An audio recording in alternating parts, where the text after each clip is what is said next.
Alright, time to finally get our hands on Excel and create an awesome visualization for Maven Music. And to follow along, make sure you've opened the US Music Revenues file from the course resources, where you'll see we have the physical and digital revenues by year.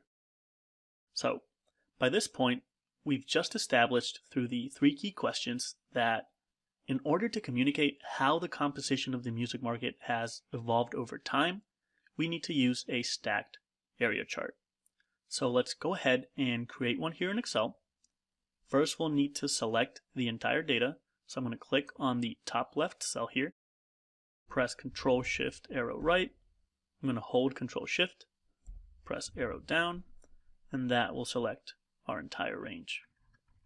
Now to create the chart, we just need to go to the Insert tab, where you'll see that we have our selection of charts here, and the area chart is going to live in this line drop-down menu that you see here. So if we go down, you'll see that we have our area chart options, where we want to create a stacked area. But before I head and do that, let me show you what a line chart here would look like. So I'm going to select a normal 2D line, make this a little bit bigger,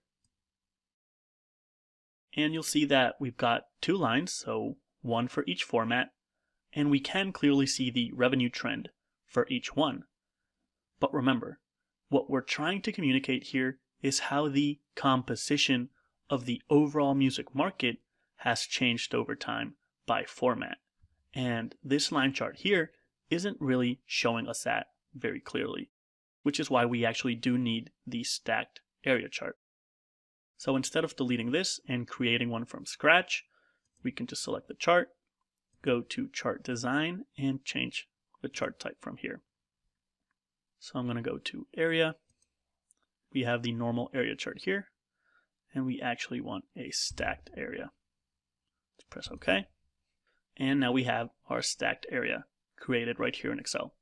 And notice that we can still see the overall trend if we follow the top of the areas here, but more importantly, we can see the share of the market that each format has occupied over time, which is exactly what we wanted to communicate.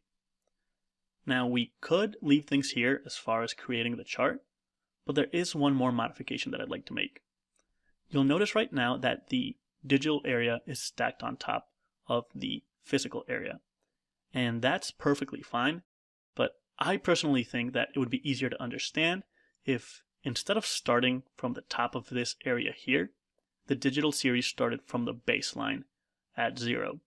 So what I basically want to do is switch these around. So to do that, again with the chart selected, I'm going to go to Select Data.